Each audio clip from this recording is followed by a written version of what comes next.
السلام علیکم ورحمۃ اللہ وبرکاتہ۔ میں ہوں عمران خان اور آپ دیکھ رہے ہیں میرا چینل محمد اسلامک۔ میرے دوستو، آج کل اپنی زندگی میں ہر کوئی پریشان، کوئی روزگار کی وجہ سے پریشان ہے تو کوئی گھریلو مسائل کی وجہ سے پریشان ہے۔ کسی کو بچوں نے تنگ کیا ہوا ہے تو کسی کی گھر والی بات نہیں مانتی، کوئی دوستوں سے پریشان ہے تو کسی کو دشمن کا ڈر ہے، دلوں میں بے چینی ہے، زندگی بے سکون ہے۔ وجہ کیا ہے؟ اللہ کی یاد سے غافل ہیں، نہ تو دین کا پتہ ہے اور نہ ہی کوئی شوق ہے۔ ایسے میں میرے بھائیوں، سکون کہاں سے آئے گا؟ سکون تو صرف اللہ کے ذکر میں ہے۔ ایسے میں میرے بھائیوں، آج میں آپ کو ایک ایسا وظیفہ بتاؤں گا، انشاءاللہ اگر آپ اس پر عمل کریں گے تو ضرور فائدہ حاصل ہوگا۔ اور میرے بھائیوں، یہ کوئی وظیفہ، کوئی کالا جادو، کوئی کالا علم وغیرہ نہیں ہے، بلکہ قرآن کی ہی ایک صورت میں آپ کو بتاؤں گا۔ میرے بھائیوں، قرآن پاک میں ہر مسئلے کا اور ہر بیماری کا علاج ہے۔ میرے دوستو، وہ وظیفہ ہے سورہ فیل، 30ویں سپارے کی صورت ہے، چھوٹی سی صورت ہے، اور اگر آپ چاہیں تو اس کو ایک دو پاری میں ہی زبانی بھی یاد کر سکتے ہیں۔ دشمن کے سر سے محفوظ رہنے کے لیے، اس کی تدبیروں کو ناکام کرنے کے لیے اور حملہ آور کے شر سے اور نقصان سے بچنے کے لیے اس صورت کا وظیفہ نہایت ہی مفید اور مؤثر ہے۔ بسم اللہ الرحمن الرحیم۔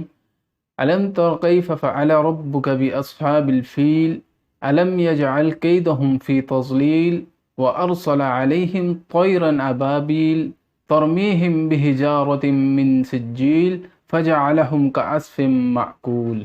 یہ وظیفہ میرے دوستو 11 بار، 40 بار یا حسب ضرورت 100 بار پڑھیں۔ اول اور آخر 11 مرتبہ درود شریف اور 11 مرتبہ استغفار پڑھیں۔ اس وظیفے کا بہتر وقت بعد از نماز فجر، طلوع آفتاب سے پہلے، اور بعد نماز عصر، غروب آفتاب سے پہلے کا ہے۔ اس وظیفے کو 7 دن، 11 دن، 40 دن یا حسب ضرورت جاری رکھیں۔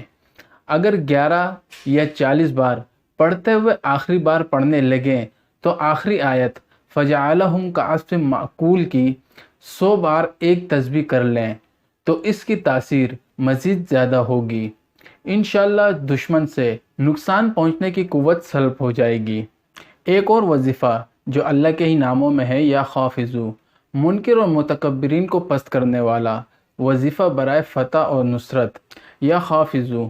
اس وظیفے کو 500 مرتبہ پڑھنے سے حاجتیں پوری ہو جاتی ہیں، نیز 1000 مرتبہ پڑھنے سے تمام دشمنوں سے امن اور سلامتی اور فتح نصرت ملتی ہے۔ عام معمول اول و آخر 11 مرتبہ درود شریف پڑھ کر اس کا ورد 100 مرتبہ روزانہ کریں۔ اس وظیفے کو حسب ضرورت 11 دن، 40 دن یا اس سے بھی عرصے کے لیے جاری رکھ سکتے ہیں۔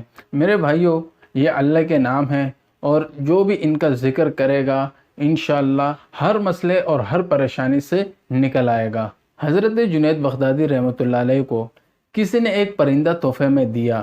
آپ رحمۃ اللہ علیہ نے اس پرندے کو بند کر دیا، مگر آپ رحمۃ اللہ علیہ کو اس پر رحم آیا تو آپ نے اسے آزاد کر دیا۔ اڑتے ہوئے وہ کہنے لگا کہ پرندے اور جانور جب تک اللہ کے ذکر میں مصروف رہتے ہیں، آزاد رہتے ہیں، اور جہاں ان پر غفلت طاری ہو جائے تو وہ قید ہو جاتے ہیں۔ میں یاد الہی سے ایک ہی دن کے لیے غافل ہوا تھا، جس کی سزا کے طور پر مجھے قید ہونا پڑا۔ ہائے ان لوگوں کا کیا ہوگا جو اکثر اوقات اللہ کے ذکر سے غافل رہتے ہیں۔ اے جنید، میں آپ کے سامنے وعدہ کرتا ہوں کہ اللہ کے ذکر سے کبھی غافل نہیں ہوں گا۔ اور پھر وہ پرندہ اڑ گیا۔ میرے بھائیو، آپ کو اس چھوٹے سے واقعے سے ایک سبق تو ضرور حاصل ہو گیا ہوگا کہ اللہ کے ذکر میں کتنی طاقت ہے۔ جو اللہ کا ذکر کرتا رہتا ہے اس کا دل زندہ رہتا ہے، اور جو اللہ کے ذکر سے غافل ہو جاتا ہے وہ ایسا ہے کہ جیسے مردہ۔ دعا ہے کہ اللہ ہمیں بھی ذکر کرنے کی توفیق عطا فرمائے۔ وما علینا الا البلاغ۔